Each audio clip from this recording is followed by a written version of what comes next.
मध्यरात्री घडला तो प्रकार. महिलेला वाटलं तो ससा आहे. रात्रीची वेळ होती. एक महिला आपलं काम आटपून एकटीच घराच्या दिशेनं गाडी चालवत होती. रस्ता शहराबाहेरचा, दुतर्फा दाट झाडी आणि कुठंही वर्दळ नाही. अशातच अचानक तिला रस्त्याच्या मध्यभागी काहीतरी हालचाल दिसली. एक छोटासा ससा. पण गंमत म्हणजे हॉर्न वाजवूनही तो जागचा हलत नव्हता. उलट गाडी पुढे नेली की तो पुन्हा नेमका गाडीसमोर येऊन उभा राहायचा. महिलेनं घाबरून गाडी मागे घेतली तर तो ससाही तिच्याच दिशेनं सरकू लागला. त्या निर्जन अंधाऱ्या रस्त्यावर मोबाईललाही रेंज नव्हती आणि आजूबाजूला चिटपाखरूही नव्हतं. मनात भीतीनं घर केलं. हे नक्की काय चाललंय? ससा काही केल्या मागे हटत नव्हता. जणू तो तिला मुद्दाम कुठेतरी घेऊन जात होता. महिलेच्या मनात नाना शंका येऊ लागल्या. हा साधा ससा आहे की आणखी काही?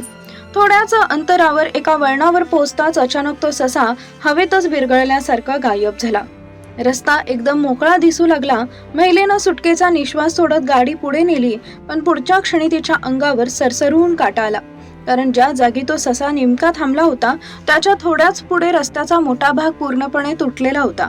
खोल धोकादायक खड्डा. जर तिनं नेहमीप्रमाणे वेगात गाडी चालवली असती तर ती गाडी सकट त्या खड्ड्यात कोसळली असती. तिला जाणीव झाली की तो ससा कोणी साधा प्राणी नव्हता, तर तिला वाचवण्यासाठी आलेली एक दैवी शक्ती होती. घरी पोहोचून तिनं हा अनुभव सांगितला तेव्हा सगळेच अवाक झाले. आजही तो संध्याकाळचा प्रसंग आणि तो रहस्यमय ससा तिच्या स्मृतीत तसा जिवंत आहे.